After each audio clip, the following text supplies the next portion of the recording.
پیارے بیٹے، آج میں آپ کو ایک بہت ہی سبق آموز اور ایمان کو تازہ کر دینے والا واقعہ سنانے جا رہا ہوں۔ بہت پہلے زمانے کی بات ہے کہ ایک گاؤں میں ایک بہت گنہگار شخص رہا کرتا تھا۔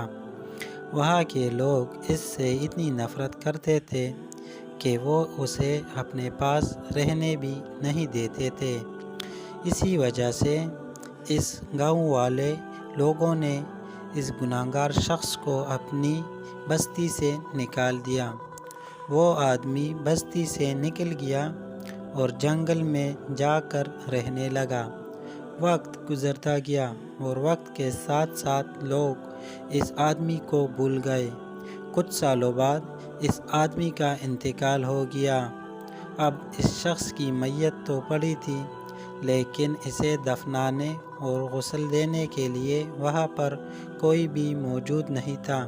ایک بزرگ آرام فرما رہے تھے کہ اللہ تعالیٰ نے اس بزرگ پر وحی بھیجی کہ فلاں جگہ میرا ایک پیارا بندہ فوت ہو گیا ہے۔ گاؤں والوں یا بستی والوں کو لے کر اس کے پاس جاؤ اور کفن دفن کا انتظام کرو، اور ہاں، گاؤں والوں میں یہ اعلان بھی کر دینا کہ جو آدمی میرے پیارے بندے کے جنازے میں جائے گا اس کے تمام گناہ معاف کر دیے جائیں گے۔ جب بزرگ نے بستی میں یہ اعلان کیا تو لوگوں کا ایک بڑا ہجوم اپنے گناہ معاف کروانے کے لیے اس بزرگ کے ساتھ چل پڑا۔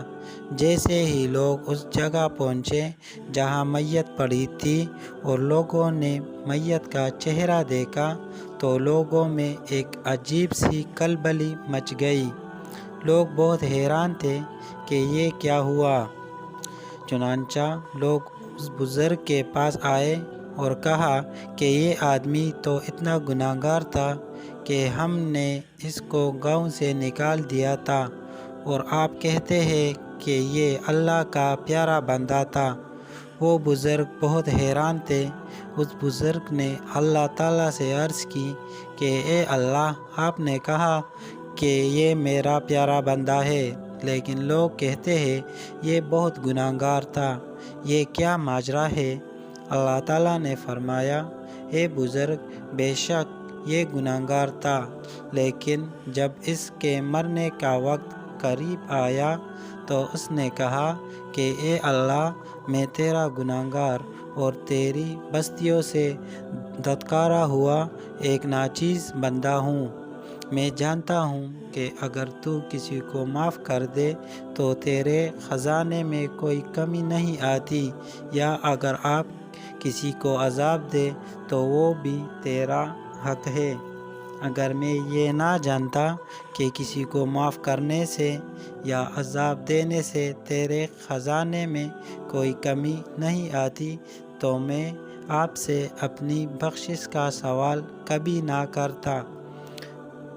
اے اللہ، آپ کے بارے میں نے سنا ہے کہ آپ فرماتے ہیں کہ میں غفور ہوں، میں رحیم ہوں، میں کریم ہوں، مجھ سے ہی مانگو۔ اس لیے اے اللہ، میں آپ سے ہی معافی مانگتا ہوں۔ میرے پاس کوئی دوسرا راستہ نہیں ہے تیرے علاوہ، بس اللہ، میں آپ سے ہی معافی مانگتا ہوں، مجھے معاف کر دے اور مجھے میری امید میں کامیاب کر دے۔ تو اللہ تعالیٰ نے اس بزرگ سے فرمایا کہ جب وہ میرے سامنے اکیلے بیٹھا رو رہا تھا اور مجھ سے مانگ رہا تھا تو میں اسے کیسے معاف نہ کرتا، پس میں نے اسے معاف کر دیا۔